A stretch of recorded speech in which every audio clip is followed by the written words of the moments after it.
Red. No. Purple. No. Yellow. No.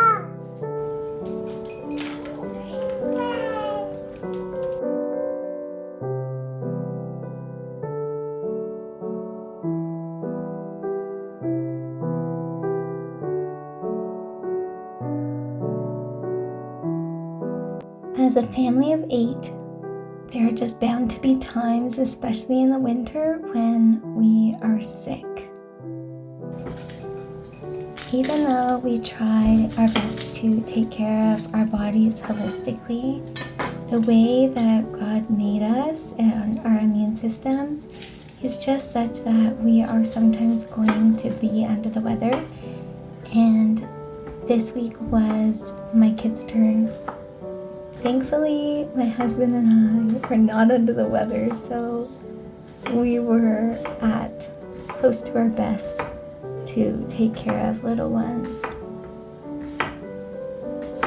Something that helps me feel like I have something to do when we're stuck at home with sick children is to always make really beautiful, nourishing teas and elderberry syrups and soups for them.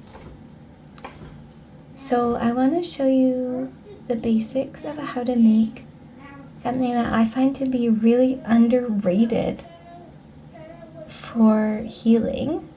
No one, it seems to me, talks about seafood, and I decided that I would take some of my broth that I had going on, but instead of making chicken soup with it, I would use it as the base in a seafood chowder. Seafood chowder starts with onions and celery and sauteed together with bacon, so that's kind of what I'm starting here while I'm managing my little people who are being various levels of grouchy. I find that it's not as difficult to just not take it personally, though, as you get on in life. You could just be like, oh, okay, you're not feeling well, it'll be a few days or maybe a week or maybe 2 weeks, but it's gonna pass. We might be lucky, but I find that if my kids get a fever and are really sick, it's usually actually for just one day that they're really sick. Anything more than that would be really exceptional. So I'm adding a bunch of dulse to this chowder base here. Dulse is a sea vegetable, like it is seaweed essentially, and it's wild harvested. So a family owns that small company, and they went out in the Maritimes on the beaches and harvested that dulse themselves. I like doing that. I'm supporting a small family business as well when I can.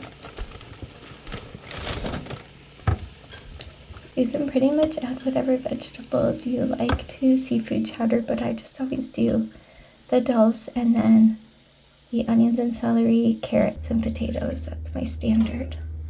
And I had a really lovely broth going on slow cook in my Instant Pot already, so I decided to use a bunch of that. I love a good one-pot meal, but if you're cooking the potatoes right in the soup, you need to make sure that you do it before you add any dairy or fish, because fish and dairy you need to be a little bit more delicate with. You don't want to boil it.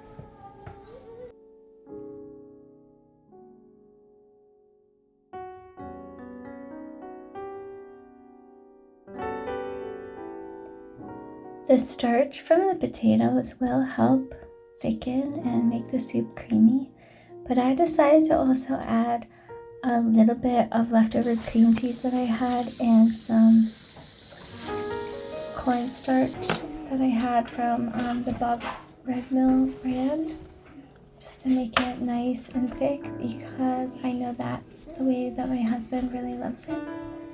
And I also decided to add in some corn,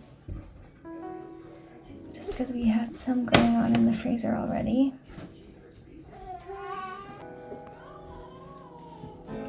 The perfect thing to pair with these, with a lot of different soups for me, is buttermilk biscuits, or scones as they call them in Scotland. It's really easy to make these gluten-free. I'm just using Ardent Mills gluten-free flour blend to make them. I get it in a 10-kilogram bag from Costco. It's not my absolute favorite flour blend in the entire world, but it's really serviceable and it's really cost efficient. So since for what I use it for, it works totally fine, and I would recommend it to people to try if you want a really basic flour blend that's cost efficient for your family. We don't all eat gluten-free, but I do, so I try to make our main meals fairly adaptable. One little hack for the buttermilk biscuits if you're doing gluten-free is always add an egg. You don't need that in a normal biscuit, but it really helps. With the lack of gluten, it helps you so much. It is worth it.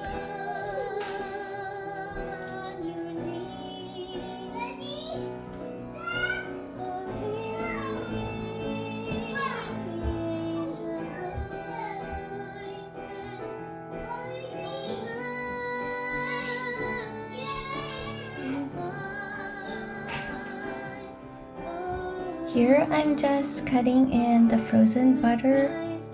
I would say always use butter, never use anything else. Just that's my hot take. I also totally use salted butter, even if the recipe calls for unsalted. You're gonna be just fine using salted butter.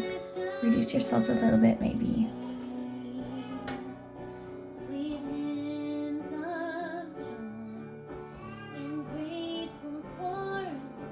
Obviously, it is the Christmas season. Based on the caroling you can hear, a lot of the time when our baby is just unhappy, my husband will just take him over and play the piano. So that's the little hands you can hear banging some odd notes.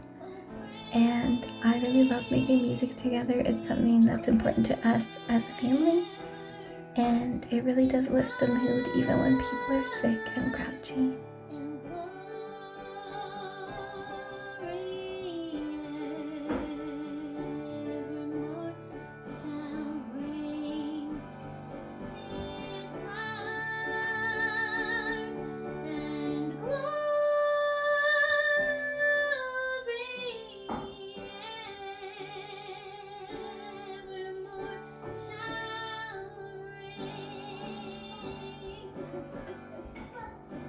One of my little rants is that people do not make enough of their own music anymore because it's so easy to listen to professionally recorded music. More carols.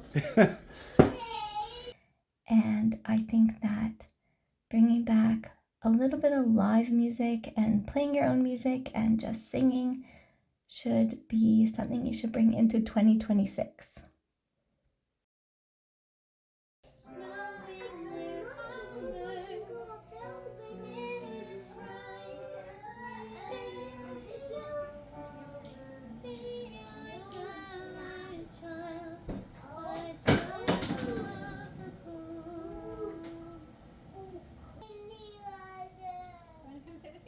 As mothers, we are the heart of our family, and in some ways we're also just the backbone, and we can really set the tone. So if we can be surrendered to, okay, I'm not gonna get sleep tonight, or okay, it's gonna be loud in here as I cook, but being surrendered and just trying to be really joyful, because this is still our vocation, even when it's messy. We can still have a peaceful heart, even in the chaos. And that makes a huge impact, as do the little rituals and music and prayer.